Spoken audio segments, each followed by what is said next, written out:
요한복음 1장 14절에서 18절의 말씀,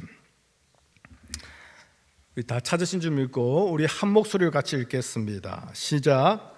말씀이 육신이 되어 우리 가운데 거하심에 우리가 그의 영광을 보니 아버지의 독생자의 영광이요 은혜와 진리가 충만하더라. 요한이 그에 대하여 증언하여 외쳐 이르되 내가 전에 말하기를 내 뒤에 오시는 이가 나보다 앞선 것은 나보다 먼저 계심이라 한 것이 이 사람을 가리킴이라 하니라.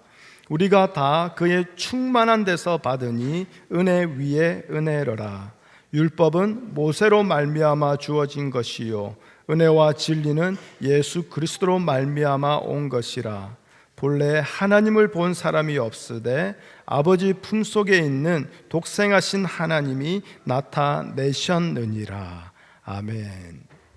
하나님 감사합니다. 오늘도 말씀 앞에 서게 하여 주시니 이것이 우리에게 은혜입니다. 하나님, 나를 위한 은혜가 아니라 주를 섬기고 주를 따라갈 수 있는 은혜가 이 시간 말씀을 통하여 우리 가운데 부어지게 허락하여 주시옵소서. 예수님의 이름으로 기도합니다. 아멘.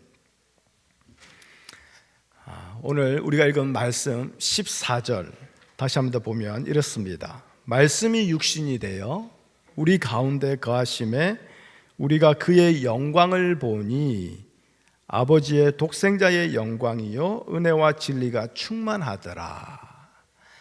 자, 이렇게 긴 이 말씀을 줄여서 우리는 이것을 가지고 성육신이라고 그렇게 표현을 합니다.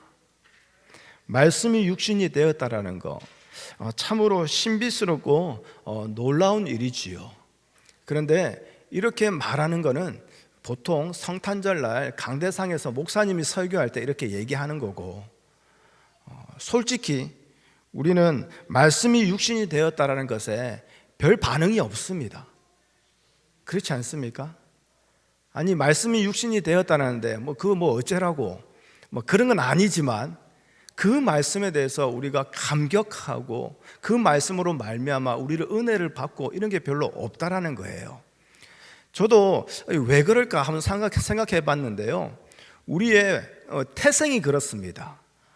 우리는 태어날 때요 그냥 육신을 가지고 태어나는 사람이에요. 그렇죠? 태어날 때부터 육신을 가지고 태어났는데, 그래서 우리는 그냥 육신을 가지고 사는데, 아니 그 말씀이 육신을 입고 왔다라는 게 뭘 그 대단하다고. 그러니까 우리는 태어날 때부터 육신을 가진 그런 존재이다 보니 우리의 입장에서 보면 아니 그 말씀이 육신이 되었다라는 게 그냥 대수롭지 않게 여겨지는 거죠. 그런데 이것을 예수님의 입장에서 한 번만 생각해 봅시다. 자, 우리 빌립보서 2장 6절에서 8절 말씀인데요, 말씀을 한번 보여주시겠어요? 한번 읽어보겠습니다. 시작. 그는 근본 하나님의 본체시나 하나님과 동등됨을 취할 것으로 여기지 아니하시고 오히려 자기를 비워 종의 형체를 가지사 사람들과 같이 되셨고 사람의 모양으로 나타나사 자기를 낮추시고 죽기까지 복종하셨으니 곧 십자가에 죽으심이라. 자, 이게 오늘 우리가 읽은 요한복음 1장 14절 말씀이 육신이 되어 우리 가운데 거하심에, 이 말씀을 또 다른 버전으로 말한 게 지금 빌립보서 2장 6절이에요. 그렇죠? 하나님의 본체이시기 때문에 하나님과 동등됨을 취하셔야 되는 분이 바로 예수님이세요. 그런데 그 예수님이 육신이 되었다라는 것은 결국 모든 것을 다 버리셨다라는 뜻이거든요. 예수님은 하나님이세요. 이 세상과는 비교할 수 없는 그 하늘에 계시며 하늘 보좌에 계시는 분이시고, 이 세상들과는 차원이 전혀 다른 생명을 가지고 살아가는 그 하나님 나라의 통치자가 되시는 분이 예수님이세요. 그런 하늘을 버리고 그 보좌를 버리고 세상에 오셨다는 것은 무슨 말입니까? 굳이 넘지 않아도 되는 선을 예수님이 의도적으로 그 선을 넘으셨다라는 거예요. 아니, 왜 전능하신 하나님께서 굳이 선을 넘어서 육신이 되었을까?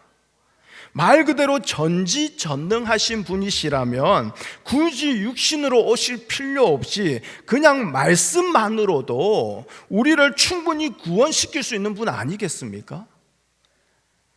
그럼에도 굳이 그 선을 넘으셔서 말씀이 육신이 되어 우리에게 오신 이유는 첫 번째, 우리의 구원이 목적이 아니라는 거예요. 우리는 자꾸 예수님의 오심을 나의 구원을 위해서 오셨다고 생각합니다. 아니에요. 우리의 구원은 하나님이 이루시는 그 영광된 일을 위한 중간에 하나의 과정일 뿐이에요.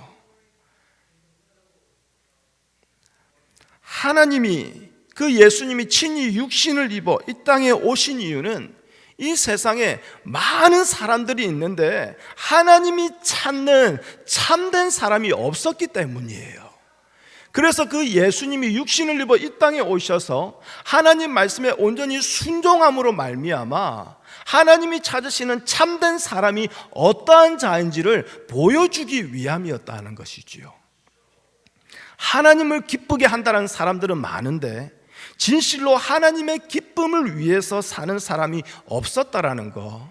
그래서 육신이 되신 예수 그리스도로 인해서 그 일을 증거하시기 위해서 하나님은 이 일을 행하셨다라는 거죠. 사실 저는 지금 선을 넘는 이야기를 하고 있습니다. 그렇죠? 선을 넘는 이야기. 그런데 선을 먼저 넘은 것은 예수님이 아니라 우리 인간이었어요. 선악과를 하나님이 에덴 동산에 주시고 그것을 먹지 말라라고 하나님이 피조물의 선을 정해 놓으셨어요. 그런데 하나님이 지으시고 보시기에 좋았다라는 거기에 만족하지 못하고 내가 조금만 더 하면 하나님과 같이 될 수 있을 것 같은데, 내가 조금만 벗어나면 내가 하나님처럼 될 수 있을 것 같은데, 즉 자기를 높이는 자기 사랑, 자기 영광, 자기 이름을 위해서 그 선을 넘은 게 바로 우리 아닙니까? 여러분, 우리가요 살아가는 삶의 영역을 우리가 그 선을 넘을 때는요 항상 지금보다도 더 나은 것을 위해서 우리는 그 선을 넘어갑니다. 여기 있는 우리 모두 한국을 떠나온 사람들입니다. 필리핀을 떠나왔습니다. 캄보디아를 떠나왔습니다. 이유가 어땠고 그 뒤에 흘러가는 어떤 사정이 어땠는지 모르지만 그래도 우리가 미국으로 온 것은 이전보다도 더 잘 살기 위해서 아닙니까? 내 인생은 끝났다 할지라도 내 자녀는 더 잘 되기를 바라는 마음으로 우리는 그 선을 넘어서 온 거 아닙니까?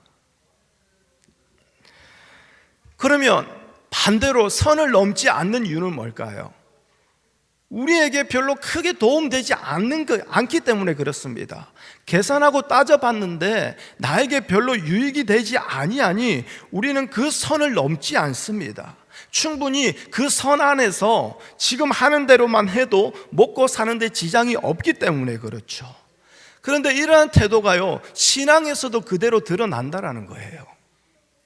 말라기서 1장 2절에 가보면요 말씀을 한번 보여주세요. 하나님이 이스라엘 백성들에게 내가 너희를 사랑하였노라 라고 말합니다. 그러자 이스라엘 백성의 반응이 뭡니까? 주님이 언제 우리를 어떻게 사랑하셨습니까? 그렇게 바로 따집니다. 왜 그럴까요? 이스라엘이요 바벨론 포로에서 돌아왔어요.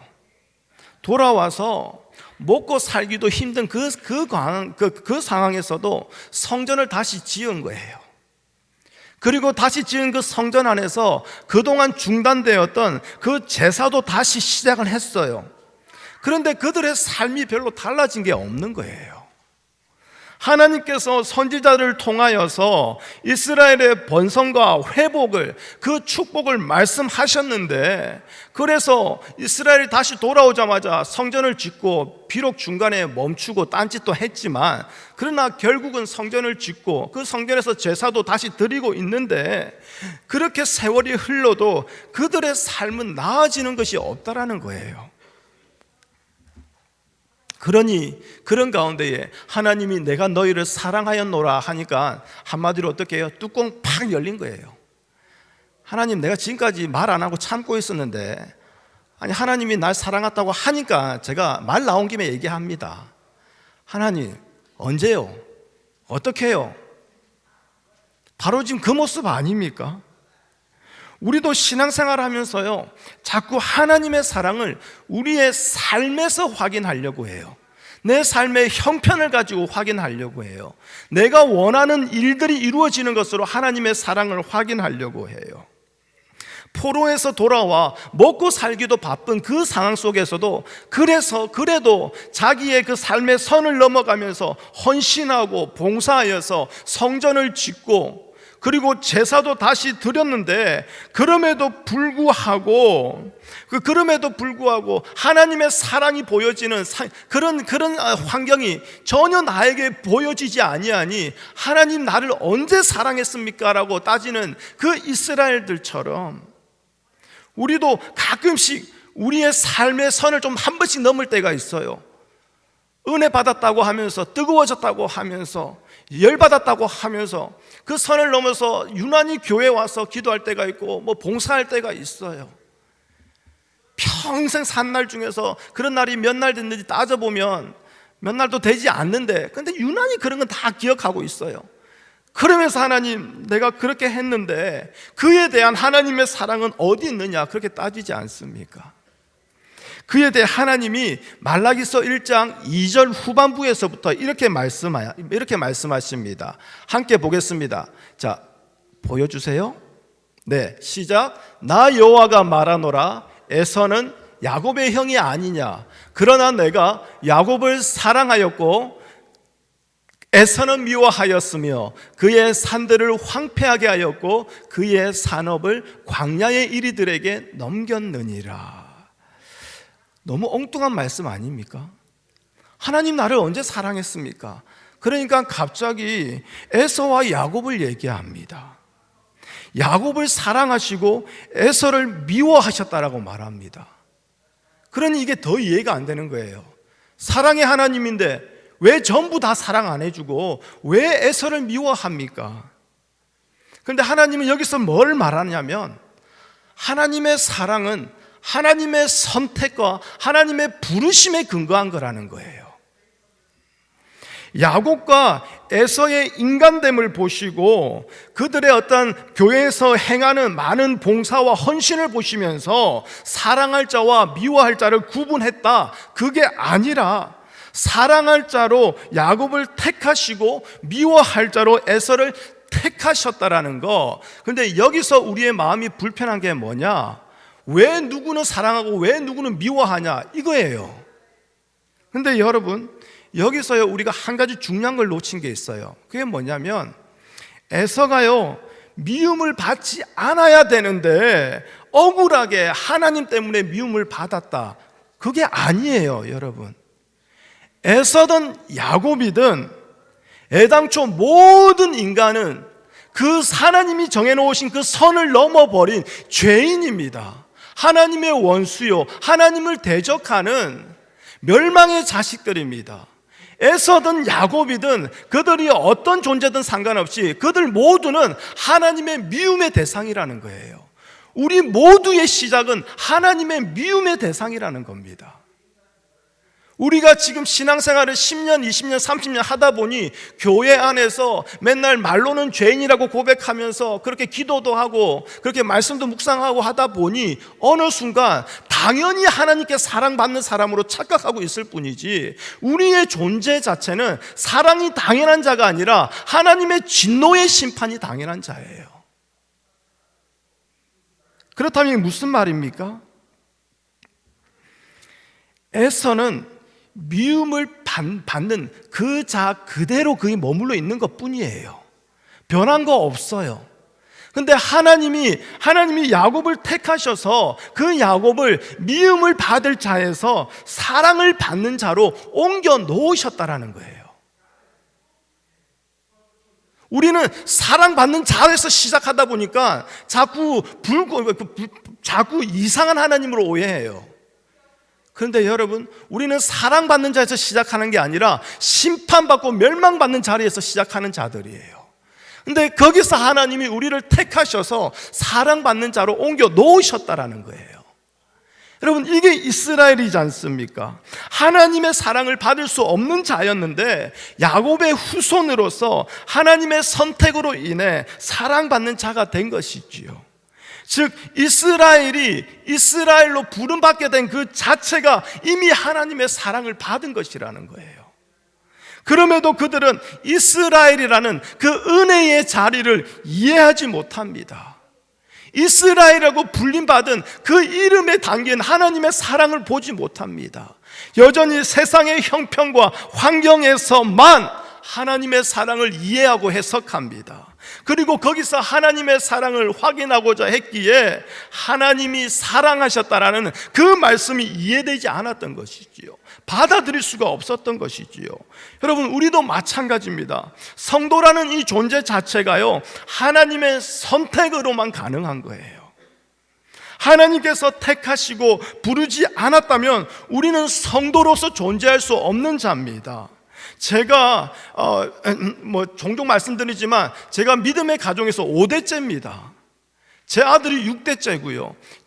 저희 집안에 목사만 18명이에요. 그것이 제가 예수 믿게 된 이유가 됐을까요? 물론 도움은 됐겠죠. 환경적인 도움은 됐겠죠. 그런데 그런 집안에 태어나면서요, 저는 학생회 때요, 한국에서 고등학교 때 교회에서 찬양 인도를 했어요. 학생회 예배 찬양 인도하고요, 어른들 예배 찬양 인도하고요, 특별히 토요일날 학생들 그 다락방 같은 데서 모여가지고 무릎 꿇고 방석에 앉아서 찬양할 때는요, 찬양 인도하면서 막 기도시키고 방언 기도시키고 막 귀신 축사하고 그랬거든요. 그러고 난 뒤에 저는 그날 토요일날 저녁에 집에 이제 사택이죠, 교회와 따로 떨어져 있었어요. 그 사택 지붕에 올라가가지고 하늘을 보면서 담배 한 대 피면서 오늘 잘했어. 다들 충격받으셨죠? 우리 목사님이 사택 지붕 옥상에 올라가가지고요, 담배 한 대 피면서 그날의 피로를 달래고, 그리고 제가 그때 고등학교 1학년 2학년 때 저보다 한 살 많은 형들이 있었거든요. 그 형들 초대해가지고 사택 옥상에서 이제 소주 한잔 하면서,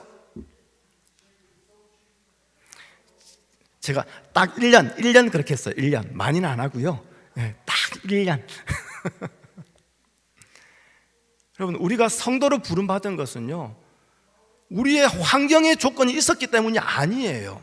만약 그런 환경의 조건이 있었다면 하나님이 우리를 부르시기 위한 그런 도구로 사용하셨을 뿐이지, 믿음의 5대 4대 목사가 몇 명 집안, 그게 나를 예수 믿게 한 그게 아니라는 거예요. 내가 예수 믿어 그 예수를 증거하고 그 예수의 말씀을 나눌 수 있는 이 자리에 서게 된 것은 하나님이 미워할 자에서 나를 선택하여 불러주셨기 때문이에요. 그 은혜가 있었다라는 거예요. 하나님께서 택하시고 부르지 아니하셨다면 우리는 결코 성도라는 이 자리에 존재할 수 없습니다. 성도라는 신분 이 자체가 이미 하나님의 사랑을 받은 거예요. 그런데 우리에게 이 사랑을 주시기 위하여, 이 복을 주시기 위하여 예수님께서 넘지 않아도 되는 그 선을 넘으셨다라는 거예요. 그게 바로 말씀이 육신을 입어 바로 이 성탄이라는 겁니다. 하나님과 동등됨을 취하심이 마땅하신 분인데 오히려 종의 형체를 가지시고 십자가에 죽기까지 복종하셨어요. 그런데 만일 예수님께서요, 한번 마음을 이렇게 삐딱하게 먹으신 거야.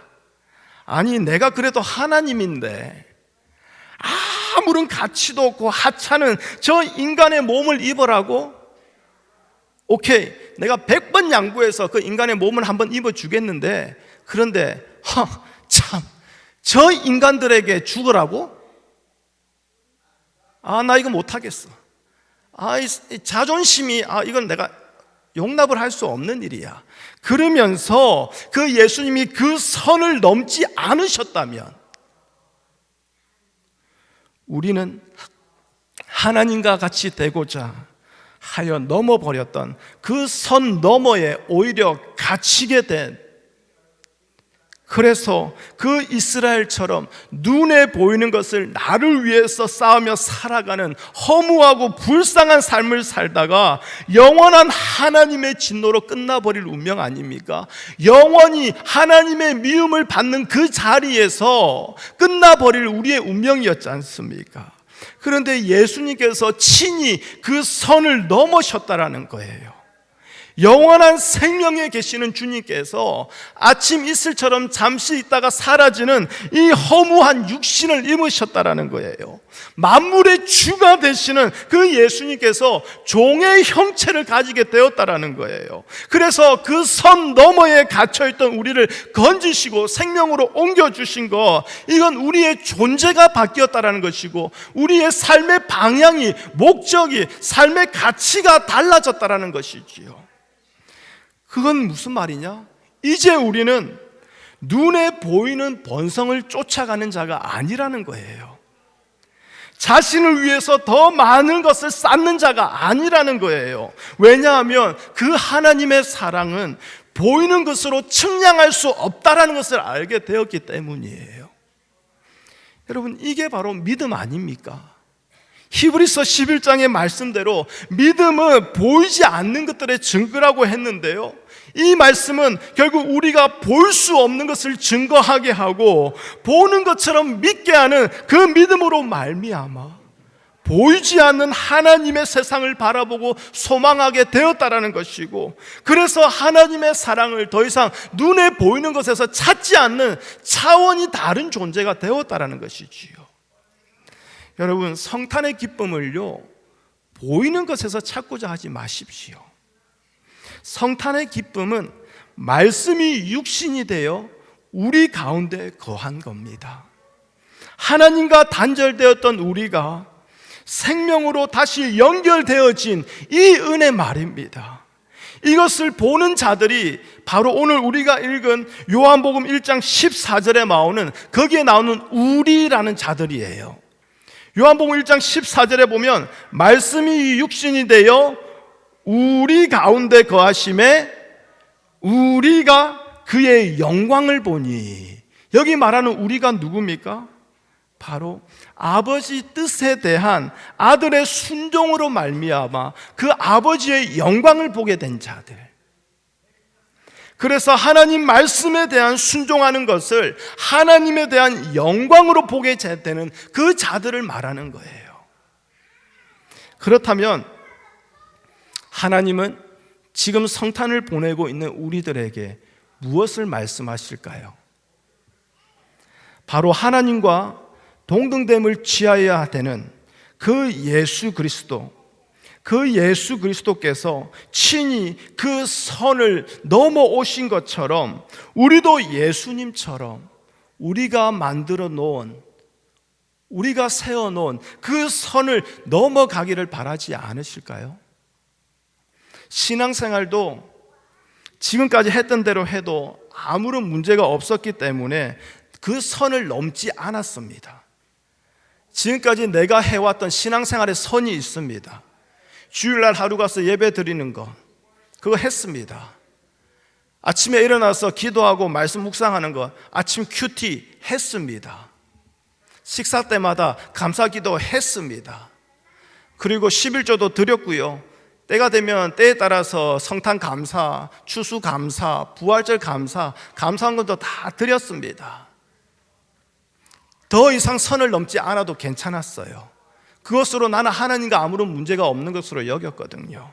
그리고 특별히 하나님도 내 삶에 저주를 주신다든지 나쁜 일을 보내셔가지고 내가 그걸 잘못하고 있다라고 말씀해 주는 것도 별로 없어요. 그래서 그 선을 넘지를 않았습니다. 한우리 교회라는, 우리라는 이 선 안에서 우리끼리 부담 없이 잘 모여서 예배드리고 부담 없이 점심도 맛있게 먹고 부담 없이 교제도 하다가 그렇게 집에 돌아가면 되는 그 부담 없는 그 선을 하나님은 넘으라고 말씀하시는 거 아닐까요? 굳이 넘지 않는다면 편하게 문제없이 잘 살 수 있는 우리의 선, 그런데 주님은 뭐라고 하십니까? 주님이 그 선을 넘어 우리에게 오신 것처럼 너희도 그 선을 넘어 가라라고 말씀하십니다. 가서 전하라고 말씀하십니다. 그러면 무엇을 전해야 될까요? 바로 예수 그리스도께서 그 선을 친히 넘으셔서 스스로 비참함에 처하게 되신 것, 그로 인해서 비참에 처해 있던 우리를 건지신 그 은혜를 전해야 되는 거 아닙니까? 왜냐하면 예수 그리스도께서 친히 육신을 입으신 그 낮아지심이 이제 우리에게는 비참함으로만 보이는 것이 아니라 영광된 빛으로 보이게 되었기 때문이에요. 여러분, 좋은 일 있으면 다른 사람들과 함께 나누죠. 기쁜 일이 있으면 함께 나누죠. 제 자녀들이요, 학교에서 상을 받았다, 좋은 일이 있다 그러면요, 저는 은근슬쩍 우리 가족 카톡방에다가 살짝 던져 놓습니다. 막 자랑한다고 막 올리는 게 아니라요, 느낌이 있어야 돼요. 살짝 투척하듯이 던져 놓는 거예요.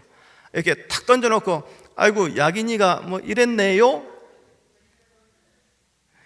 대놓고 자랑하기는 조금 부끄러워서, 그런데 너무 좋은 일이라서 자랑은 안 할 수가 없으니 우리 가족 카톡방에다가 톡 던져 놓습니다. 그리고 계속 누가 반응하나 지켜봅니다. 반응을 안 해? 그래. 그러면 이제 그 다음에 그 친구가, 주로 제 동생이에요. 자, 올릴 때 저 은근히 반응 늦게 해줍니다. 왜냐하면 내가 좋은 거 줬는데 거기에 대해서 반응이 없다니까 마음이 상하는 거거든요. 그런데 여러분, 예수 그리스도를 주는 것은 그분이 나에게 좋기 때문에 나누는 거 아닙니까?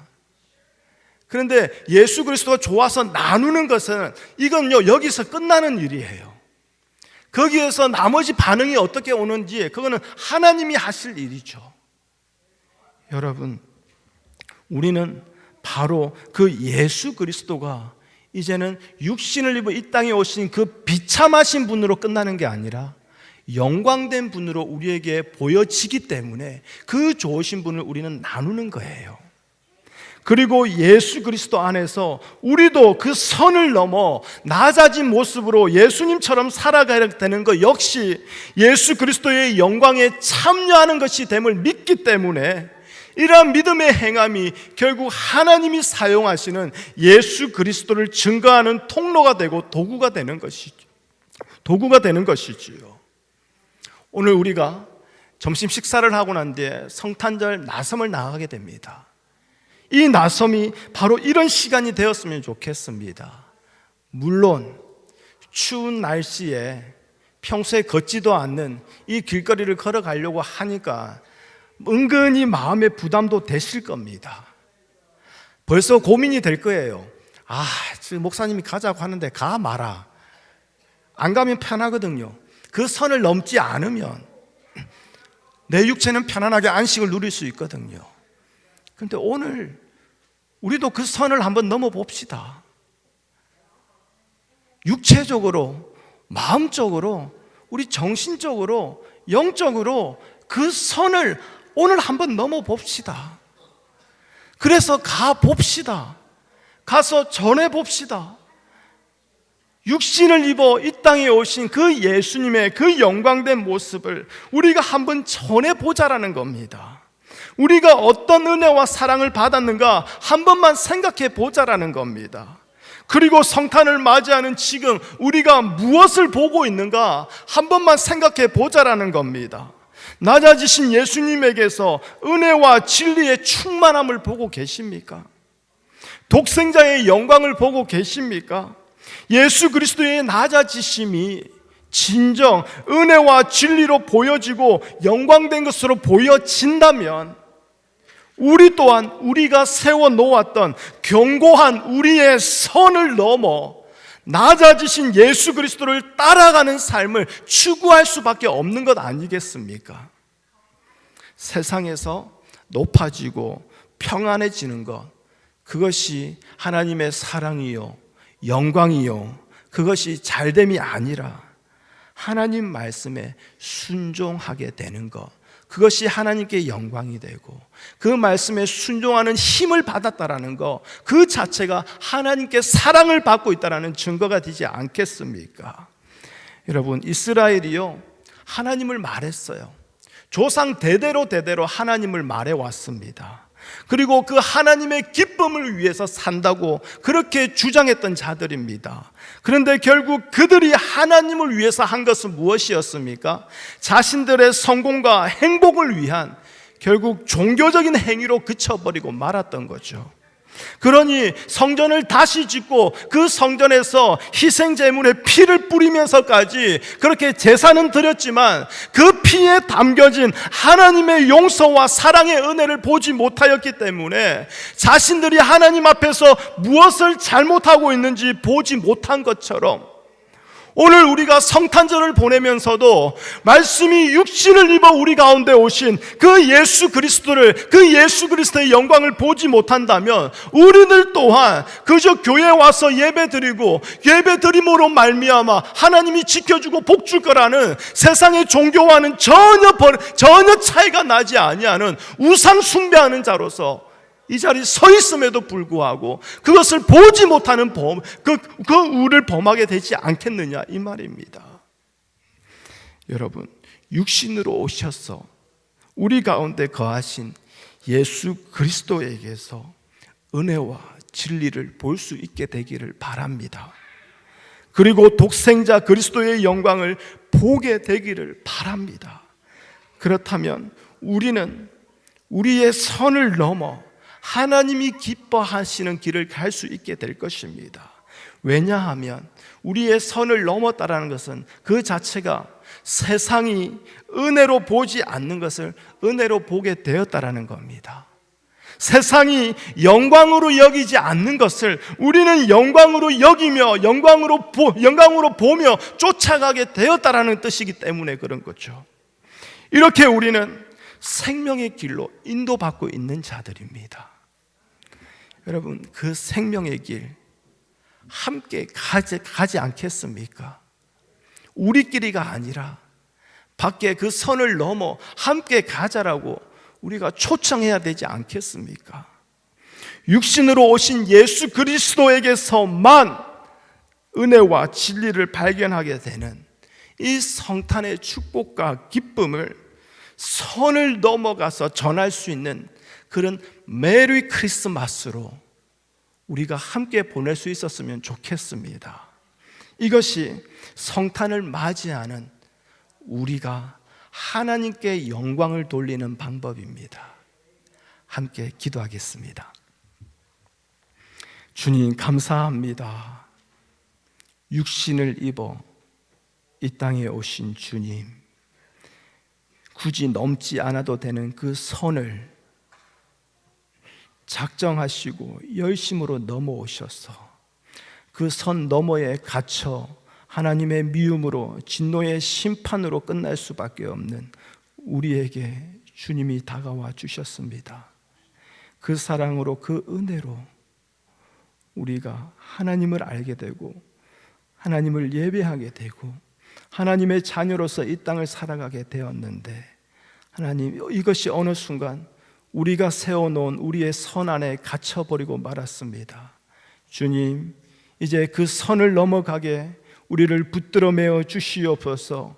우리에게 힘 주시고 우리에게 능력 주시고 우리에게 베푸신 하나님의 은혜를 다시 기억나게 하셔서 이제는 우리가 그 선을 넘어 하나님을 알지 못하는 자들에게 예수 그리스도의 영광을, 찬송을 함께 나누는 자로 살아가게 도와주시옵소서. 오늘도 우리의 발걸음을 축복하여 주셔서 우리의 발걸음이 닿는 곳마다 성령의 역사가, 성령의 기름 부으심이 그리하여 예수 믿는 자로 변화되고 시작되는 그 역사가 그곳에서 시작되게 허락하여 주시옵소서. 예수님의 이름으로 기도합니다. 아멘.